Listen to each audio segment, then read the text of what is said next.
칠성문방구는 골목 어귀에서 30년째 같은 자리를 지키고 있었다. 낡은 유리문에는 세월의 손때가 뽀얗게 앉아 있었고 진열대 위에는 색이 바랜 딱지와 구슬, 손때 묻은 공책들이 가지런히 놓여 있었다. 주인 강칠성은 그 문방구의 유일한 주인이자 유일한 손님을 기다리는 사람이었다.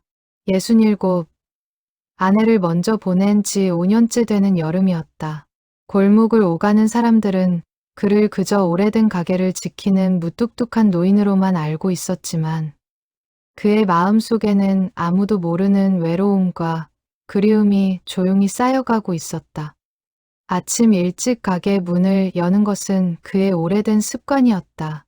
셔터를 올리고 빗자루로 가게 앞을 쓸며 하루를 시작하는 그 손길에는 특별할 것 없는 평온함이 배어 있었다. 하지만 그날 아침은 달랐다. 휴대폰이 울렸고 액정에는 아들의 이름이 떠 있었다. 강칠성은 잠시 손을 멈추고 화면을 바라보다가 천천히 통화 버튼을 눌렀다. 아버지, 저예요. 아들 강태호의 목소리는 평소보다 낮고 조심스러웠다. 몇 마디 인사말이 오간 뒤 태호는 어렵게 본론을 꺼냈다. 하던 사업이 완전히 정리되었다는 것, 당분간 지방에 내려가 일자리를 알아봐야 한다는 것, 그리고 그동안 아들 도윤을 봐줄 수 있겠느냐는 부탁이었다. 전화기 너머로 들려오는 아들의 목소리에는 미안함과 자존심 사이에서 흔들리는 떨림이 묻어 있었다. 강칠성은 오래 대답하지 않았다. 손자를 마지막으로 본 것이 언제였는지 헤아려 보았다. 명절에 스치듯 인사를 나눈 것이 전부였다. 11살이 된 손자의 얼굴을 제대로 마주한 기억조차 희미했다. 그럼에도 그는 짧게 대답했다. 데려와라. 그 한마디에 아들은 몇 번이고 고맙다는 말을 반복했지만 정작 강칠성의 마음속에는 복잡한 감정이 뒤엉키고 있었다. 반가움과 낯섦, 그리고 오래전 자신과 아들 사이에 있었던 서먹함이 손자에게도 그대로 이어지지는 않을까 하는 두려움이었다. 사흘 뒤 태호 부부는 도윤을 데리고 문방구 앞에 도착했다. 낡은 승용차에서 내린 소녀는 커다란 가방을 어깨에 메고 고개를 푹 숙인 채 서 있었다. 짧게 자른 머리 아래로 드러난 얼굴은 낯선 곳에 대한 경계심으로 가득했다. 태호는 아들의 어깨를 두드리며 할아버지께 인사드리라고 재촉했지만 도윤은 마지못해 고개만 까딱했을 뿐 눈을 마주치지 않았다. 그 짧은 순간에도 강칠성은 손자의 눈빛 속에 담긴 불안과 경계심을 읽을 수 있었다. 도윤아, 잘 지내야 한다. 며느리 오민지가 눈시울을 붉히며 아들을 안았다. 도윤은 대답 대신 손에 쥔 휴대폰만 만지작거렸다. 부모가 탄 차가 골목을 빠져나갈 때까지도 그는 고개를 돌리지 않았다. 차가 완전히 사라진 뒤에야 도윤은 짧게 한숨을 내쉬었는데 그 한숨에는 서운함과 체념이 함께 섞여 있었다. 낯선 골목, 낯선 냄새, 낯선 공기 속에서 소녀는 홀로 남겨진 기분에 사로잡혔다. 강칠성은 손자를 가게 안으로 들였다. 좁은 통로를 지나 안쪽 살림집으로 이어지는 길목에는 오래된 문구용품들이 빼곡했다. 도윤은 낯선 냄새와 낯선 물건들 사이에서 눈을 굴리며 걸었다. 할아버지가 내어준 작은 방에는 낡은 책상과 서랍장이 전부였다. 도윤은 가방을 내려놓고 방 한 구석에 웅크려 앉았다. 창밖으로 보이는 낯선 골목 풍경과 벽에 베어있는 오래된 종이 냄새가 소년의 마음을 더욱 불안하게 만들었다. 저녁 먹어라. 강칠성이 문 앞에서 말했지만 도윤은 대답하지 않았다. 이어폰을 낀 채 휴대폰 화면만 들여다보고 있었다. 강칠성은 더 말을 걸지 않고 조용히 문을 닫았다. 부엌으로 돌아온 그는 오랜만에 두 사람분의 밥을 지으며 낯선 기분에 사로잡혔다. 아내가 살아있을 때는 이렇게 밥을 짓는 것도 두 사람의 몫이었는데 이제는 혼자서 손자를 위한 밥상을 차려야 했다. 저녁상 앞에서도 도윤은 몇 술 뜨는 둥 마는 둥 하다가 이내 수저를 내려놓았다. 잘 먹었습니다. 형식적인 인사만 남기고 방으로 들어가 버렸다. 강칠성은 홀로 남은 밥상을 오래도록 바라보았다. 반찬 그릇에는 손자가 손도 대지 않은 나물무침이 그대로 남아 있었다. 그는 그것을 치우며 낮게 혼잣말을 했다. 어렵구나, 참. 그 말에는 손자에 대한 서운함보다 자신이 좋은 할아버지가 될 수 있을지에 대한 불안이 더 크게 담겨 있었다. 밤이 깊어지자 문방구의 불빛도 하나둘 꺼졌다. 강칠성은 잠들지 못한 채 오래된 사진첩을 꺼내 보았다. 그 안에는 젊은 시절의 자신과 어린 태호가 가게 앞에서 찍은 사진이 있었다. 사진 속 부자는 서로를 향해 웃고 있었지만 강칠성은 그 웃음 뒤에 감춰졌던 거리감을 떠올렸다. 일에 쫓겨 아들의 학예회 한번 제대로 가보지 못했던 시절.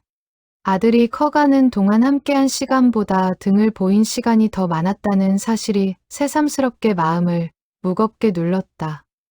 낡은 사진첩의 책장을 넘기는 손끝에서 지나간 세월의 무게가 고스란히 전해지고 있었다. 옆방에서는 도윤이 이불을 뒤집어 쓴 채 낯선 천장을 올려다보고 있었다. 부모와 떨어져 낯선 할아버지, 집에서 지내야 한다는 사실이 아직 실감나지 않았다. 그저 여름방학이 어서 끝나기만을, 부모님이 다시 데리러 오기만을 바랄 뿐이었다. 소년의 눈가에 얕게 눈물이 고였지만 그는 소리 내어 울지 않았다. 다만 이불 속으로 더 깊이 파고들었을 뿐이었다. 그렇게 문방구 할아버지와 손자의 첫날 밤이 서먹함 속에서 저물어 갔다. 두 사람 사이에는 아직 건너야 할 강이 있었고 그 강을 건너기까지 얼마나 많은 여름날이 필요할지는 누구도 알지 못했다. 다만 낡은 문방구의 지붕 위로 떠오른 여름밤의 달빛만이 말없이 그 집을 오래도록 비추고 있었다. 다음 날 아침, 강칠성은 여느 때처럼 새벽같이 일어나 가게 문을 열었다. 습관이란 무서운 것이어서 손자가 옆방에 있다는 사실도 그 오래된 리듬을 바꾸지는 못했다. 그는 진열대를 정리하며 문득 도윤의 방 쪽을 흘깃거렸다. 방문은 굳게 닫혀 있었고 안에서는 아무 기척도 들리지 않았다.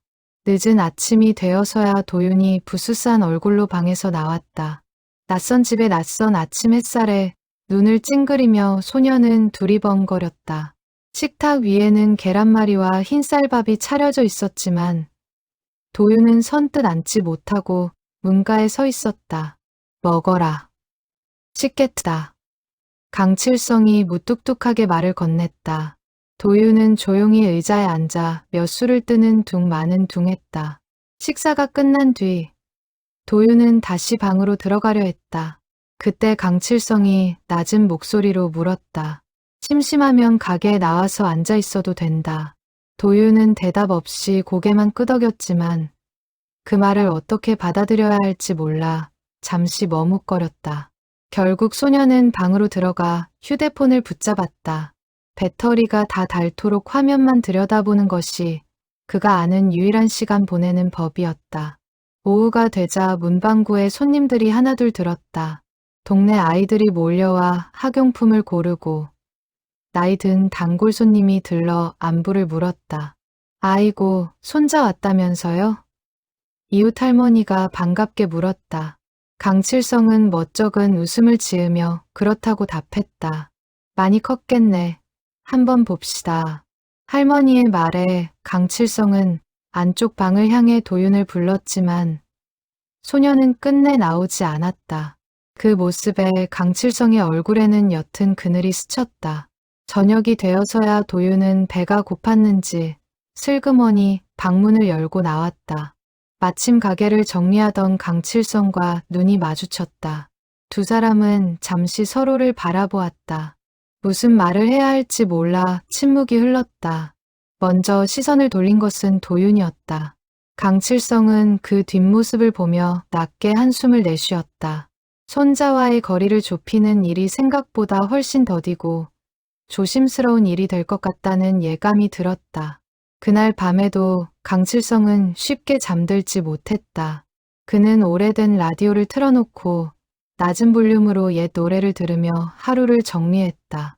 문득 아내가 살아있었다면 이 상황을 어떻게 풀어갔을지 궁금해졌다. 아내는 늘 사람 마음을 여는데 능숙한 사람이었다.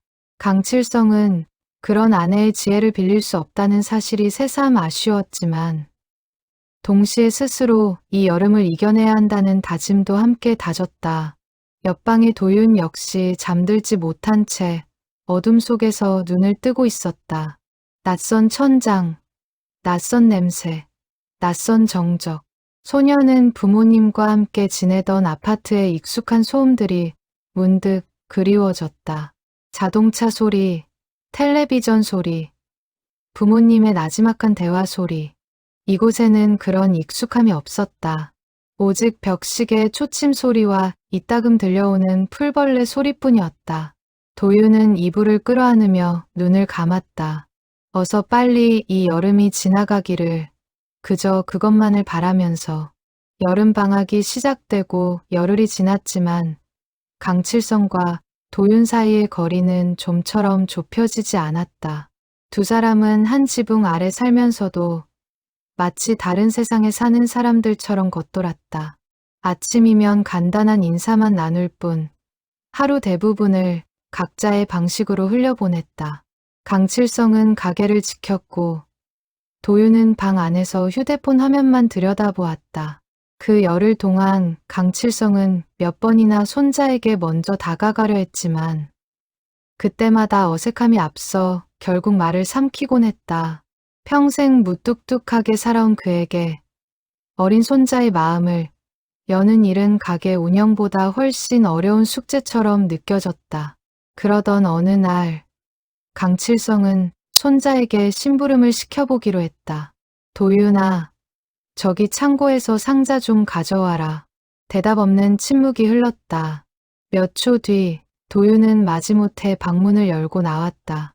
창고로 향하는 소년의 발걸음에는 귀찮음이 가득 묻어 있었다. 상자를 옮기던 도윤은 손에 힘을 잘못 주어 상자 하나를 바닥에 떨어뜨렸다. 안에 있던 공책들이 우르르 쏟아졌다. 아이고, 강칠성이 놀라 다가왔다. 도윤은 순간 겁먹은 얼굴로 뒷걸음질을 쳤다. 예전 같았으면 아버지에게 크게 혼이 났을 상황이었다. 하지만 강칠성은 화를 내는 대신 조용히 몸을 숙여 흩어진 공책을 주워 담았다. 괜찮다. 다치지 않았으면 됐어. 그 담담한 말에 도윤은 오히려 당황했다. 화를 낼 줄 알았던 어른이 뜻밖의 반응을 보이자 소년의 마음속에서 작은 균열이 생겼다. 그것은 여름 내내 조금씩 자라날 신뢰라는 이름의 균열이었다. 그날 이후로도 도윤은 여전히 말수가 적었지만 이따금 창고 정리나 진열대 청소 같은 소소한 일들을 돕기 시작했다. 물론 마지못해 하는 태도가 역력했지만 강칠성은 그것만으로도 감사했다. 그는 손자에게 무리하게 다가가지 않으려 애썼다. 대신 곁에서 묵묵히 자신의 일을 하며 손자가 스스로 마음을 열 시간을 기다려주기로 했다. 문제는 예상치 못한 곳에서 터졌다. 어느 오후 도윤이 진열대를 정리하다가 실수로 유리 진열장을 건드렸다. 오래된 유리문이 삐걱거리더니 그대로 바닥에 떨어져 산산조각이 났다. 그 소리에 가게 안에 있던 손님들이 놀라 돌아보았다. 도윤은 하얗게 질린 얼굴로 그 자리에 얼어붙었다. 유리 조각들 사이로 진열되어 있던 오래된 물건들이 흩어져 있었다. 강칠성이 황급히 달려왔다. 깨진 유리를 본 순간 그의 얼굴에도 당혹감이 스쳤다. 그 진열장은 아내가 살아있을 때부터 함께 써온 물건이었다. 단순한 가구 이상의 의미가 담긴 물건이었다. 하지만 그는 이내 마음을 다잡았다. 도윤이 다치지 않았는지부터 살폈다. 괜찮으냐? 다친 데 없어. 도윤은 대답도 못한 채 눈물이 그렁그렁한 눈으로 고개만 저었다. 죄송해요. 정말 죄송해요. 도윤의 목소리가 떨려 나왔다. 태어나 처음으로 진심을 담아 사과하는 목소리였다. 그동안 쌓아온 무뚝뚝함과 방어적인 태도가 그 순간만큼은 완전히 무너져 내렸다. 강칠성은 손자의 어깨를 가만히 다독였다. 일부러 그런 것도 아닌데 뭘. 유리야, 다시 사면 그만이지. 담담한 말투였지만 그 안에는 손자를 향한 배려가 가득 담겨 있었다. 그날 밤 강칠성은 홀로 깨진 유리 조각들을 치우며 지난 세월을 떠올렸다. 아내와 함께 이 진열장을 고르러 다녔던 젊은 날의 기억, 아들 태호가 어릴 적 이 가게에서 뛰어놀던 모습이 자연스레 겹쳐졌다. 그는 문득 깨달았다. 물건은 깨져도 다시 채울 수 있지만 사람 사이의 마음은 한번 깨지면 다시 붙이기가 훨씬 어렵다는 것을. 그렇기에 지금 이 순간 손자의 마음을 다치게 하지 않는 것이 무엇보다 중요하다는 생각이 들었다. 한편 방으로 돌아간 도윤은 이불을 뒤집어 쓴 채 낮에 이를 곱씹었다. 화를 낼 줄 알았던 할아버지가 오히려 자신을 걱정해준 그 순간이 자꾸만 떠올랐다. 낯설고도 따뜻한 감정이었다. 도윤은 그동안 할아버지를 그저 어렵고 불편한 어른으로만 여겨왔다. 하지만 오늘의 일은 그 생각에 작은 균열을 냈다. 소녀는 처음으로 이 여름이 완전히 나쁘지만은 않을지도 모른다는 생각을 어렴풋이 품게 되었다. 다음 날 아침, 도윤은 먼저 방문을 열고 나와 강칠성에게 말을 건넸다. 할아버지, 제가 유리값 갚을게요. 용돈 모아서요. 서툴지만 진심이 담긴 말이었다. 강칠성은 손자의 얼굴을 가만히 바라보다가 껄껄 웃었다. 그런 걱정은 안 해도 된다. 대신 오늘은 나랑 같이 새 유리 사러 가자. 도윤은 잠시 머뭇거리다가 고개를 끄덕였다. 두 사람이 함께 외출한 것은 그날이 처음이었다. 읍내로 향하는 길. 두 사람 사이에는 여전히 어색한 침묵이 흘렀다. 하지만 그 침묵은 처음에 그것과는 조금 달랐다. 불편함보다는 서로를 향한 조심스러운 관심이 담긴 침묵이었다. 버스 정류장에서 유리 가게까지 걸어가는 20분. 남짓한 시간 동안 강칠성은 몇 번이나 말을 걸어볼까 망설였다. 결국 그가 꺼낸 것은 날씨 이야기였다. 오늘 유난히 덥구나. 도윤은 짧게 네 하고 대답했지만 그 대답에는 처음과 다른 미세한 온기가 섞여 있었다. 유리 가게에 도착한 강칠성은 오래된 단골답게 주인과 몇 마디 안부를 주고받았다. 도윤은 그 모습을 옆에서 가만히 지켜보았다. 할아버지가 동네 사람들과 스스럼 없이 대화하는 모습이 낯설면서도 신기했다. 집에서는 늘 무뚝뚝하고 말수가 적은 사람이었는데 밖에서는 전혀 다른 얼굴을 하고 있었다. 도윤은 처음으로 할아버지라는 사람에 대해 궁금증이 생겼다. 이 골목에서 30년을 살아온 할아버지에게는 자신이 알지 못하는 훨씬 더 많은 이야기가 있을 것 같다는 생각이 스쳤다. 유리를 주문하고 가게를 나서던 길. 강칠성은 근처 구멍가게 앞에서 걸음을 멈추었다. 냉장고 안에 진열된 아이스크림을 가리키며 물었다. 뭐가 먹고 싶으냐? 도윤은 잠시 머뭇거리다가 손가락으로 하나를 가리켰다. 강칠성은 그것과 자신이 먹을 것 하나를 골라 계산했다. 두 사람은 가게 앞 평상에 나란히 앉아 아이스크림을 먹었다. 지나가는 사람들 사이로 매미 소리가 요란하게 울려 퍼졌고 평상 그늘 아래로 시원한 바람 한 줄기가 스쳐 지나갔다. 그 짧은 순간이 두 사람에게는 오래도록 잊지 못할 여름날의 한 장면으로 남게 되었다. 할아버지도 이런 거 좋아하세요? 도윤이 먼저 말을 걸었다. 방학이 시작된 이후 손자가 자발적으로 건넨 첫 질문이었다. 강칠성은 순간 놀란 기색을 감추지 못했지만 이내 부드럽게 대답했다. 내 아빠도 어릴 때 이 자리에서 아이스크림을 먹곤 했지. 그 말에 도윤의 눈이 조금 커졌다. 아버지의 어린 시절 이야기는 한 번도 들어본 적이 없었다. 평상에 앉아 아이스크림을 나눠 먹는 동안 지나가던 동네 아이들 몇몇이 강칠성에게 인사를 건넸다. 문방구 할아버지, 안녕하세요. 아이들의 인사에 강칠성은 손을 흔들어 화답했다. 도윤은 그 모습을 보며 할아버지가 동네에서 얼마나 정겨운 존재인지 새삼 느꼈다. 낯설고 무뚝뚝하게만 보였던 할아버지의 또 다른 얼굴이었다. 아빠도 어렸을 때가 있었어요? 도윤의 순진한 물음에 강칠성은 껄껄 웃음을 터뜨렸다. 오랜만에 터져나온 웃음이었다. 그럼 너보다 더 말썽꾸러기였다. 그렇게 짧은 대화가 오가는 동안 두 사람 사이의 공기는 조금씩 부드러워지고 있었다. 완전히 녹아내리지는 않았지만 분명 그 시작이었다. 집으로 돌아오는 길, 도윤의 발걸음은 처음 왔을 때보다 한결 가벼워 보였다. 강칠성은 그 뒷모습을 바라보며 마음속으로 작은 다짐을 했다. 서두르지 않기로, 손자가 마음을 열 때까지 곁에서 묵묵히 기다려주기로. 집에 도착한 뒤 도윤은 스스로 진열대 앞에 서서 남은 유리 조각들을 조심스럽게 정리했다. 누가 시키지 않아도 스스로 나선 첫 행동이었다. 강칠성은 그 모습을 못 본 척 바라보며 속으로 흐뭇한 미소를 지었다.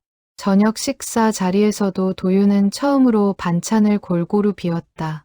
오늘 반찬이 맛있어요. 짧은 한마디였지만 강칠성의 가슴에는 오래도록 남을 말이었다. 그 작은 아이스크림 하나가, 그리고 그 작은 하루가 강칠성의 가슴 한켠을 따뜻하게 적셨다. 여름은 이제 막 그 진짜 시작을 알리고 있었다. 유리 사건 이후 강칠성과 도윤 사이의 공기는 눈에 띄게 달라졌다. 여전히 서로 살가운 말을 주고받는 사이는 아니었지만 적어도 서로를 경계하던 벽 하나는 허물어진 듯했다. 도윤은 아침이면 스스로 가게에 나와 진열대를 정리하기 시작했고 강칠성은 그런 손자의 모습을 말없이 지켜보며 흐뭇한 미소를 지었다. 작은 변화들은 하루하루 쌓여갔다. 도윤은 이제 손님이 오면 먼저 인사를 건넬 만큼 스스럼 없어졌고 강칠성 역시 손자에게 가게 운영에 관한 소소한 이야기들을 들려주기 시작했다. 어느 물건이 잘 팔리는지, 어떤 손님이 까다로운지, 그런 대수롭지 않은 일상의 이야기들이 오가는 사이 두 사람의 거리는 조금씩 가까워지고 있었다. 어느 날 오후, 창고를 정리하던 도윤은 먼지 쌓인 상자 하나를 발견했다. 상자 겉면에는 빛바랜 글씨로 무언가 적혀 있었지만 알아보기 힘들었다. 호기심에 상자를 열어본 도윤은 그 안에서 낡은 사진첩과 오래된 공책 몇 권을 발견했다. 사진첩 속에는 젊은 시절의 할아버지와 할머니, 그리고 어린 시절의 아버지 모습이 담겨 있었다. 도윤은 사진 속 어린 소년이 자신의 아버지라는 사실을 단번에 알아차렸다.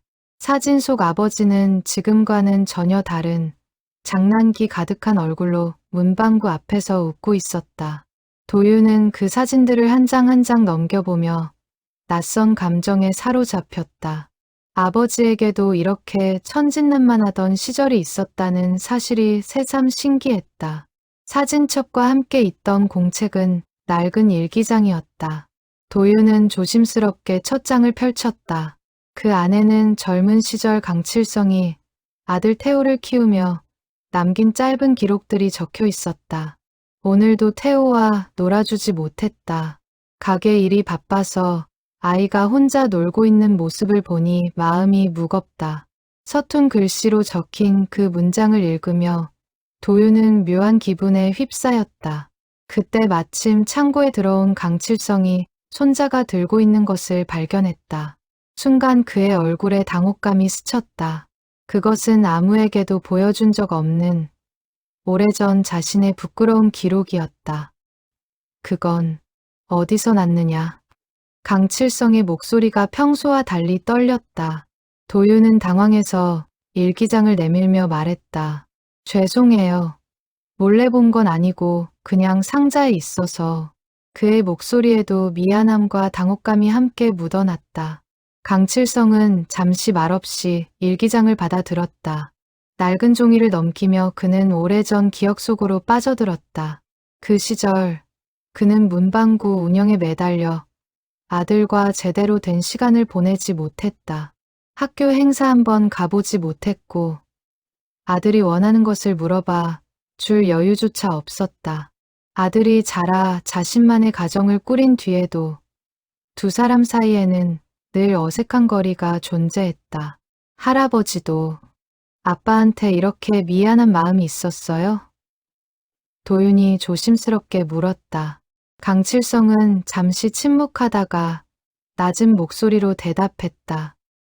그럼 애비 노릇 제대로 못한 게 평생 마음에 걸리지. 뜻밖의 고백이었다. 도윤은 할아버지의 얼굴에서 처음으로 후회와 그리움이 뒤섞인 표정을 보았다. 무뚝뚝하기만 하던 어른의 얼굴에 그런 그늘이 있었다는 사실이 소년에게는 낯설고도 뭉클했다. 그래서 지금은 저한테 잘해주시려는 거예요? 도윤의 물음에 강칠성은 잠시 멈칫했다. 전곡을 찌르는 질문이었다.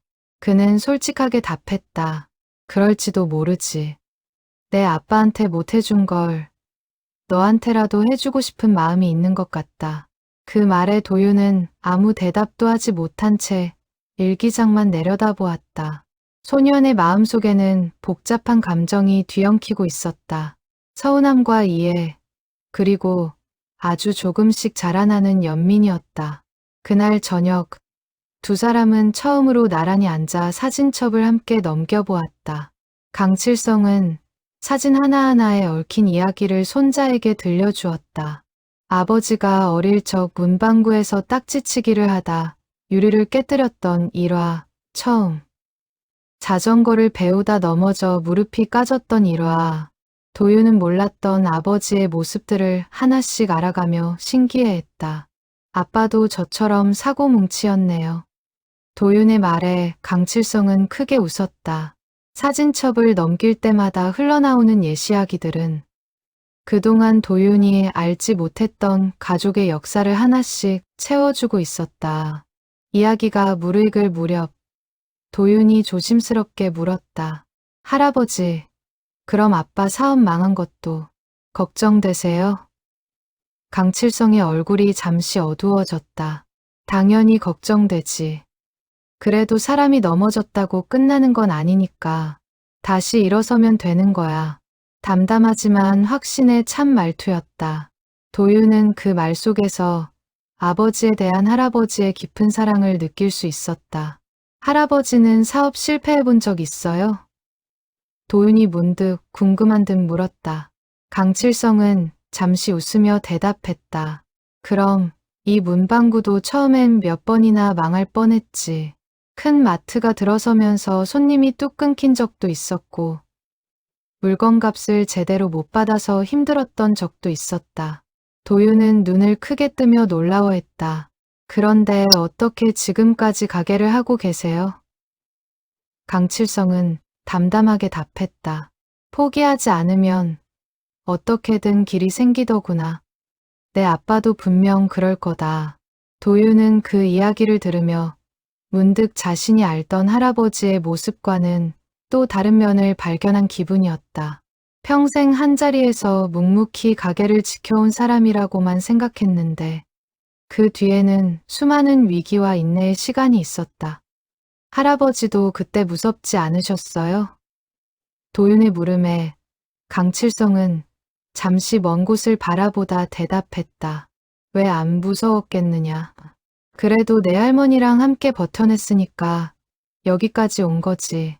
도윤은 그 말 속에서 할아버지가 짊어져 온 세월의 무게를 어렴풋이 느낄 수 있었다. 밤이 깊어질 때까지 두 사람의 대화는 이어졌다. 오래된 사진과 일기장이 매개가 되어 서먹했던 조손 사이에 처음으로 진짜 대화라 할 만한 것이 오갔다. 도윤은 방으로 돌아가면서도 마음 한구석이 이상하게 뭉클했다. 낯설게만 느껴졌던 할아버지라는 존재가 이제는 조금씩 다르게 보이기 시작했다. 소녀는 문득 이런 생각이 들었다. 어쩌면 가족이라는 것은 오랜 시간 함께 쌓아가는 이야기 그 자체일지도 모른다고. 방에 홀로 남은 강칠성은 오래된 일기장을 다시 펼쳐보았다. 손자에게 우연히 발견된 지난날의 기록이었지만 그는 오히려 후련한 기분이 들었다. 오랫동안 마음속에만 담아두었던 회한을 누군가에게 털어놓은 것만으로도 무거웠던 짐이 조금은 가벼워진 듯했다. 일기장의 마지막 장에는 오래전 적어둔 짧은 다짐이 남아 있었다. 언젠가 태호가 자식을 낳으면 그 아이에게만큼은 내가 못해준 것들을 다 해주고 싶다. 강칠성은 그 문장을 손끝으로 천천히 쓸어보았다. 세월이 흘러 그 다짐이 이렇게 손자를 통해 이루어질 줄은 미처 몰랐다. 그는 낡은 종이 위에 눈시울이 뜨거워지는 것을 느꼈지만 이내 마음을 다잡고 일기장을 조심스레 상자에 되돌려 놓았다. 창밖으로는 여름밤의 풀벌레 소리가 잔잔하게 울려 퍼지고 있었다. 강칠성은 창문을 열어 바람을 맞으며 오래도록 그 자리에 서 있었다. 손자가 자신에게 마음을 열어가는 그 작은 변화들이 그에게는 그 무엇보다 값진 선물처럼 느껴졌다. 그는 다시 한번 다짐했다. 이 여름이 끝나기 전에 손자에게 진짜 가족이라는 것이 무엇인지 온몸으로 보여주겠다고. 옆방의 도윤 역시 쉽게 잠들지 못했다. 소녀는 오늘 나눈 대화들을 곱씹으며 이상한 편안함을 느꼈다. 그동안 아버지를 그저 실패한 어른으로만 여겼던 자신이 부끄러워졌다.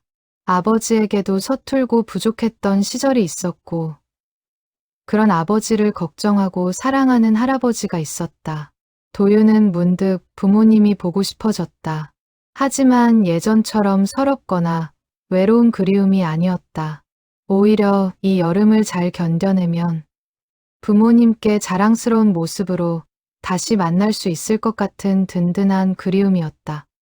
그는 조용히 중얼거렸다. 할아버지 고맙습니다. 그 말은 아무에게도 닿지 않았지만 여름밤의 고요 속으로 스며들어갔다. 그리고 그 밤, 낡은 문방구 위로는 유난히 크고 밝은 달이 떠올라 있었다. 그 달빛 아래 소년의 마음속에서는 새로운 계절이 조용히 시작되고 있었다. 사진첩 사건 이후 도윤은 눈에 띄게 달라졌다. 아침이면 스스로 일어나 가게 문을 여는 할아버지를 도왔고 손님이 오면 어설프게나마 인사를 건네기도 했다. 강칠성은 그런 손자의 변화를 말없이 지켜보며 마음속으로 안도했다. 조급하게 다가가지 않고 기다려온 시간이 헛되지 않았다는 생각이 들었다. 그 무렵 도윤은 문득 이런 생각을 하게 되었다. 처음 문방구에 왔을 때는 하루빨리 이곳을 떠나고 싶었는데 이제는 오히려 이 낡고 조용한 공간이 편안하게 느껴진다는 사실이었다. 소녀는 그 변화가 스스로도 신기했다. 아침에 눈을 뜨면 가장 먼저 들리는 것이 할아버지가 셔터를 올리는 소리였고 그 소리가 이제는 하루의 시작을 알리는 정겨운 신호처럼 느껴졌다. 어느 날 동네 이장이 문방구를 찾아왔다. 매년 여름이면 열리는 골목 상인회 행사에 대한 이야기였다. 이번 여름 축제 때 우리 골목 가게들도 각자 부스를 하나씩 열기로 했어요. 칠성문방구도 하나 맡아주시겠어요? 이장의 부탁에 강칠성은 잠시 고민했다. 예전 같으면 번거롭다는 이유로 사양했을 일이었다. 하지만 그는 문득 도윤을 돌아보았다. 손자와 함께할 수 있는 좋은 기회일지도 모른다는 생각이 스쳤다. 이장이 돌아간 뒤에도 강칠성은 한참을 그 자리에 서서 생각에 잠겼다. 한번 해보겠습니다. 강칠성의 대답에 이장은 반색하며 돌아갔다. 그날 저녁 강칠성은 도윤에게 조심스럽게 물었다. 이번 여름 축제에 우리 가게도 부스를 낸다는데 내가 좀 도와줄 수 있겠니? 도윤은 뜻밖의 제안에 눈을 크게 떴다. 태어나서 처음으로 어른의 일에 정식으로 초대받은 기분이었다. 제가 뭘 하면 되는데요?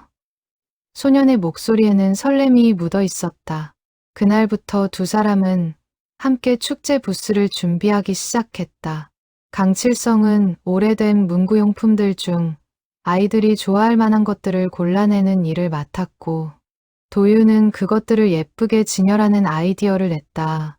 할아버지, 이렇게 색깔별로 놓으면 더 예뻐 보일 것 같아요. 도윤이 조심스럽게 제안하자 강칠성은 흔쾌히 손자의 의견을 받아들였다. 평생 자신의 방식대로만 가게를 운영해온 그였지만 손자와 함께하는 이 작업만큼은 기꺼이 새로운 것을 받아들이고 싶었다. 준비 과정에서 크고 작은 실랑이도 있었다. 도윤이 인터넷에서 찾은 화려한 장식을 부스에 달자고 제안했을 때 강칠성은 처음엔 난색을 표했다. 그런 건 너무 요란하지 않으냐. 하지만 도윤이 재차 설명하는 모습에 그는 결국 손자의 뜻을 존중하기로 했다.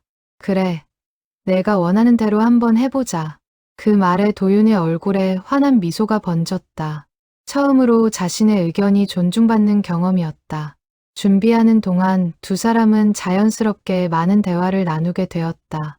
도윤은 학교에서 있었던 일들을 조금씩 털어놓기 시작했고, 강칠성은 손자의 이야기에 귀 기울이며 적절한 조언을 건넸다. 친구 관계로 고민하던 도윤에게 강칠성은 자신의 젊은 시절 경험을 들려주었다. 사람 마음이라는 게 억지로 되는 게 아니야. 진심을 다하면 언젠가는 통하게 되어 있어. 손자는 그 말을 곱씹으며 고개를 끄덕였다. 그 대화 끝에 도윤은 문득 학교에서 있었던 속상한 일을 털어놓았다. 친하다고 생각했던 친구가 다른 아이들과 어울리며 자신을 슬쩍 멀리하는 것 같다는 이야기였다. 강칠성은 진열대를 정리하던 손을 멈추고 손자의 이야기에 귀를 기울였다. 그런 일은 어른이 되어도 똑같이 겪는다. 사람 마음이 다 내 뜻 같지 않으니까. 하지만 너를 진짜 아끼는 사람은 언젠가 꼭 알아보게 되어 있어. 도윤은 그 말에 조금은 위안을 얻은 듯 고개를 끄덕였다.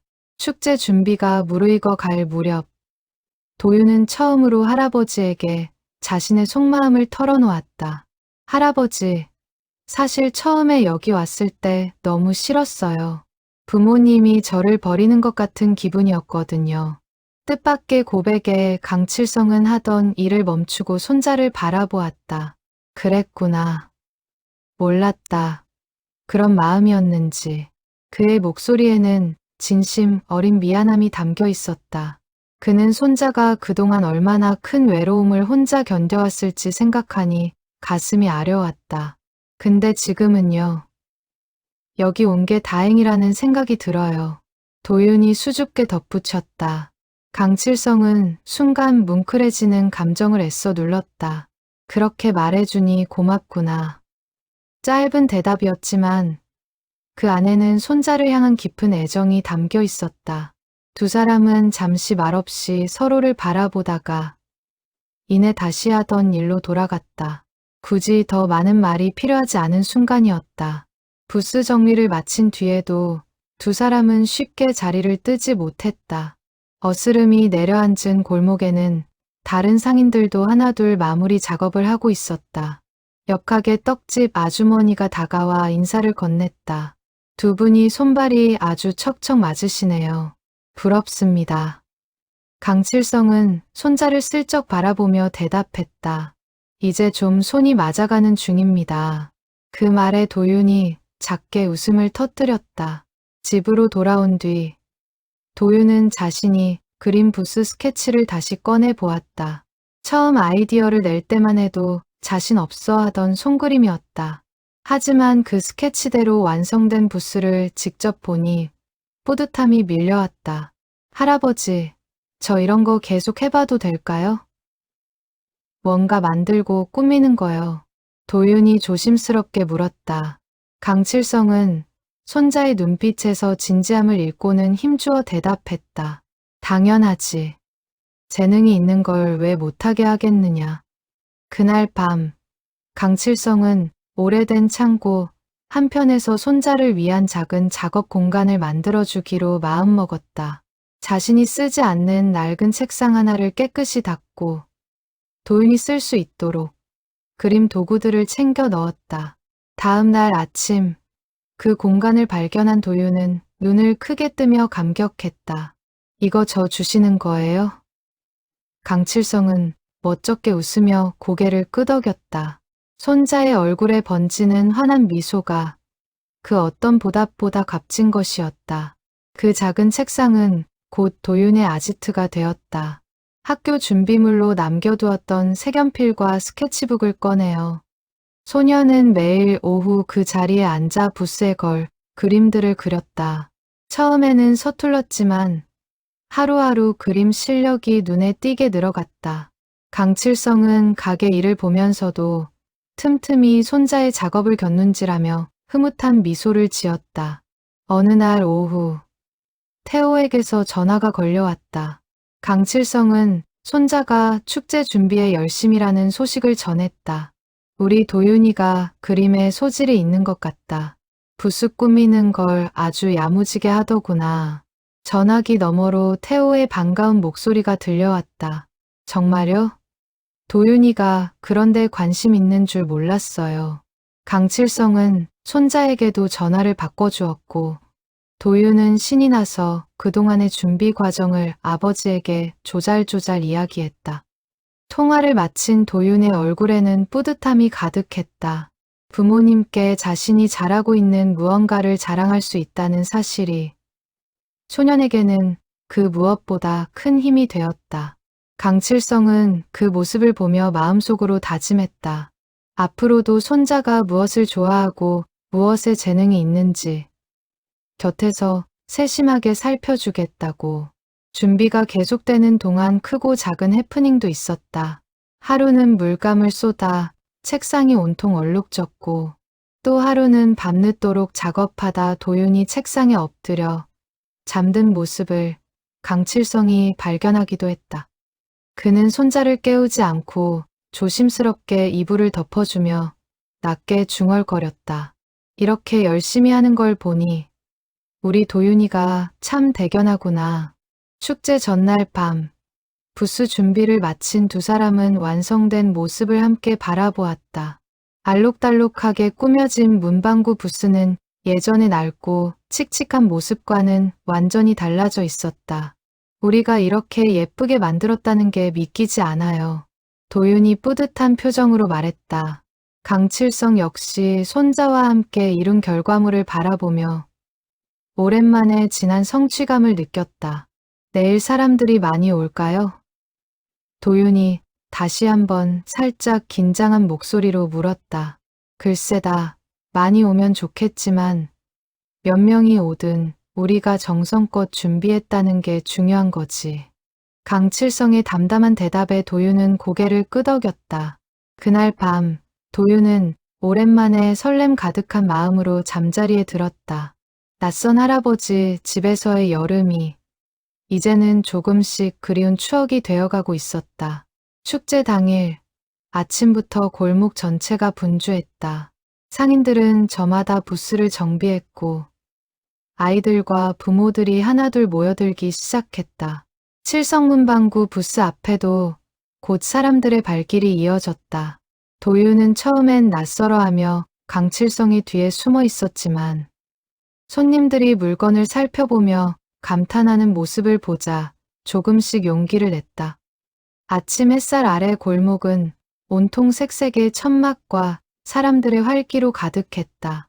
확성기를 통해 흘러나오는 흥겨운 음악과 아이들의 웃음소리가 뒤섞여 축제 분위기를 한껏 돋우었다. 강칠성은 오랜만에 이렇게 북적이는 골목 풍경을 마주하며 젊었을 적 아내와 함께 장사하던 시절을 떠올렸다. 그 그리운 기억 위에 이제는 손자와 함께 만드는 새로운 추억이 쌓여가고 있었다. 이거 얼마예요? 한 아이가 색색의 딱지를 가리키며 물었다. 도윤은 잠시 머뭇거리다가 또박또박 가격을 알려주었다. 처음으로 손님을 응대한 순간이었다. 아이가 만족스러운 얼굴로 딱지를 사가자 도윤의 얼굴에도 뿌듯한 미소가 번졌다. 강칠성은 그 모습을 옆에서 지켜보며 대견함을 느꼈다. 불과 몇 주 전만 해도 사람들 앞에 나서기를 극도로 꺼리던 손자였다. 시간이 지날수록 부스는 문전성시를 잃었다. 도윤이 아이디어를 낸 화려한 장식과 색깔별 진열이 사람들의 눈길을 사로잡았다. 여기 부스가 제일 예쁘네요. 지나가던 한 어머니가 감탄하며 말했다. 그 말을 들은 도윤의 얼굴이 발갛게 물들었다. 강칠성은 손자의 어깨를 툭툭 두드리며 말했다. 내 덕분이다. 내가 없었으면 이렇게 못했을 거야. 진심이 담긴 칭찬에 도윤은 말없이 씩 웃어 보였다. 한 아이 손님은 부스에 놓인 색색의 딱지를 한참 들여다보다가 도윤에게 물었다. 형아가 이거 다 꾸민 거예요? 도윤은 조금 쑥스러워하며 고개를 끄덕였다. 네, 할아버지랑 같이요. 그 대답에 아이는 눈을 반짝이며 말했다. 완전 멋있어요. 소년의 순수한 감탄에 도윤의 마음속에는 뿌듯함이 차올랐다. 태어나서 처음으로 자신이 만든 것으로 누군가를 기쁘게 해준 경험이었다. 오후가 되자 축제는 절정에 이르렀다. 골목 곳곳에서 음식 냄새가 풍겼고 아이들의 웃음소리가 끊이지 않았다. 잠시 짬이 난 틈을 타 강칠성과 도윤은 부스 옆에 나란히 앉아 땀을 식혔다. 힘들지 않으냐? 강칠성이 묻자 도윤은 고개를 저으며 대답했다. 재밌어요. 이런 거 처음 해봐요. 그 말에 강칠성의 가슴이 뭉클해졌다. 그때 근처를 지나던 이웃 할머니가 두 사람을 발견하고 다가왔다. 아이고, 손자가 참 야무지네. 할아버지 많이 도와드리는구나. 도윤은 쑥스러운 듯 고개를 숙였지만 그 칭찬이 싫지만은 않은 눈치였다. 할머니는 강칠성에게도 한마디 건넸다. 손자 덕에 얼굴이 환해졌어요. 좋은 여름 보내고 있나 봐요. 강칠성은 멋쩍게 웃으며 고개를 끄덕였다. 축제가 끝나갈 무렵 상인회에서는 각 부스에 대한 소소한 시상을 진행했다. 뜻밖에도 칠성문방구 부스가 가장 아름다운 부스상을 받게 되었다. 사회자가 시상 이유를 설명했다. 부스 전체에서 정성과 애정이 느껴진다는 평가가 많았습니다. 도윤은 얼떨떨한 표정으로 상장을 받아들었다. 태어나서 처음 받아보는 상이었다. 손이 떨릴 만큼 벅찬 순간이었다. 시상식이 끝난 뒤 도윤은 상장을 소중히 품에 안은 채 강칠성을 올려다보았다. 할아버지, 저 이거 부모님한테 자랑하고 싶어요. 그 말에 강칠성은 크게 고개를 끄덕였다. 그래, 오늘 저녁에 전화드리자. 도윤의 얼굴에 환한 미소가 번졌다. 부모님과 떨어져 지내는 것이 여전히 아쉬웠지만 자랑할 만한 이야깃거리가 생겼다는 사실이 소년의 마음을 든든하게 채웠다. 그날 저녁 부스를 정리하고 집으로 돌아온 두 사람은 나란히 앉아 태우 부부에게 영상통화를 걸었다. 화면 속 부모님의 얼굴을 본 도윤은 상장을 자랑스럽게 들어 보이며 그날의 이야기를 신나게 늘어놓았다. 태호와 민지는 아들의 밝은 모습에 눈시울을 붉혔다. 우리 아들 많이 컸네. 민지의 말에 도윤은 조금 쑥스러워하면서도 환하게 웃었다. 화면 너머로 전해지는 부모님의 다정한 목소리에 도윤의 마음속 그리움도 잠시나마 따뜻하게 채워지는 듯했다. 통화가 끝난 뒤 강칠성은 손자의 머리를 가만히 쓰다듬었다. 오늘 정말 수고 많았다. 도윤은 그 손길에 몸을 맡긴 채 조용히 대답했다. 할아버지 덕분이에요. 두 사람 사이에는 더 이상 처음의 서먹함이 남아있지 않았다. 오히려 서로를 향한 신뢰와 애정이 그 자리를 채우고 있었다. 밤이 깊어지고 도윤은 상장을 소중히 책상 위에 올려두고 잠자리에 들었다. 그날 밤 소년의 꿈속에는 알록달록한 부스와 웃고 있는 할아버지의 얼굴, 그리고 자랑스러워하던 부모님의 모습이 뒤섞여 나타났다. 다음 날 아침, 강칠성은 평소보다 조금 늦게 일어났다. 전날의 피로가 남아 있었지만 마음만은 그 어느 때보다 가벼웠다. 부엌에서는 벌써 도윤이 서투른 솜씨로 토스트를 굽고 있었다. 할아버지, 오늘은 제가 아침 차려드릴게요. 도윤이 자랑스럽게 말했다. 강칠성은 손자가 차려준 조촐한 아침상을 받아들고는 괜스레 눈시울이 뜨거워졌다. 식사를 마친 뒤 두 사람은 상장을 어디에 걸어둘지 한참을 고민했다. 결국 가게 계산대 옆 손님들이 가장 잘 볼 수 있는 자리에 걸어두기로 했다. 도윤이 직접 상장을 액자에 끼워 벽에 거는 동안 강칠성은 사다리를 붙잡아주며 곁을 지켰다. 여기, 이 정도 높이면 될까요? 도윤이 묻자 강칠성은 흡족한 표정으로 고개를 끄덕였다. 완벽하다. 그날 이후로 가게를 찾는 손님들마다 벽에 걸린 상장을 발견하고 한마디씩 건넸다. 이야, 손자분이 대단하네요. 그런 말을 들을 때마다 도윤은 쑥스러워하면서도 은근히 어깨가 으쓱해졌다. 강칠성 역시 손님들에게 손자 자랑을 늘어놓는 재미에 푹 빠졌다. 예전 같으면 무뚝뚝하게 물건값만 계산하고 말았을 그였지만 이제는 손자 이야기가 나오면 말이 절로 많아졌다. 며칠이 지난 뒤 도윤은 문득 스케치북에 그날의 축제 풍경을 그려보고 싶다는 생각이 들었다. 알록달록했던 부스와 사람들의 웃음소리, 상을 받던 순간의 벅찬 감정을 그림으로 남기고 싶었다. 완성된 그림을 본 강칠성은 감탄을 금치 못했다. 이걸 내가 그린 거야? 정말 소질이 있구나. 그의 진심 어린 칭찬에 도윤의 얼굴이 발갛게 물들었다. 그 그림은 곧 가게의 또 다른 자랑거리가 되었다. 강칠성은 손자의 허락을 받아 그림을 코팅해 계산대 옆 상장 아래에 나란히 붙여두었다. 손님들은 상장과 그림을 번갈아 보며 흐뭇한 미소를 지었다. 할아버지랑 손자랑 아주 찰떡이네요. 한 단골 손님의 말에 강칠성은 크게 웃으며 답했다. 그런 것 같습니다. 그러던 어느 날 도윤은 문득 궁금한 것이 생겼다. 할아버지, 이 문방구는 언제부터 하신 거예요? 강칠성은 잠시 생각에 잠기더니 대답했다. 내 할머니랑 결혼하고 얼마 안 돼서 시작했으니까 벌써 40년이 다 되어가는구나. 도윤은 눈을 크게 뜨며 놀라워했다. 40년이요?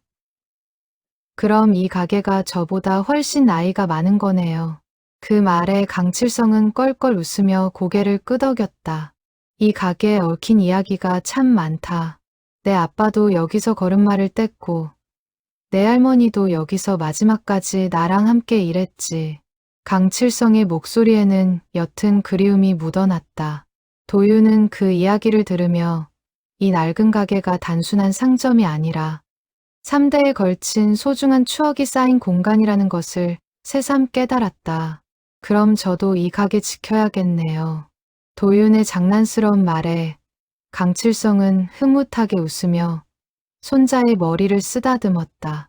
그날 저녁 두 사람은 가게 앞 평상에 나란히 앉아 저물어가는 여름해를 바라보았다. 매미 소리가 은은하게 울려 퍼지는 가운데 두 사람 사이에는 편안한 침묵이 흘렀다. 더 이상 어색하거나 불편한 침묵이 아니었다. 서로의 존재만으로도 충분히 든든한 그런 침묵이었다. 여름은 이제 절반을 지나고 있었지만 두 사람 사이에 쌓인 정만큼은 그 어느 때보다 깊어져 있었다. 축제가 끝난 뒤로도 평화로운 나날이 이어졌다.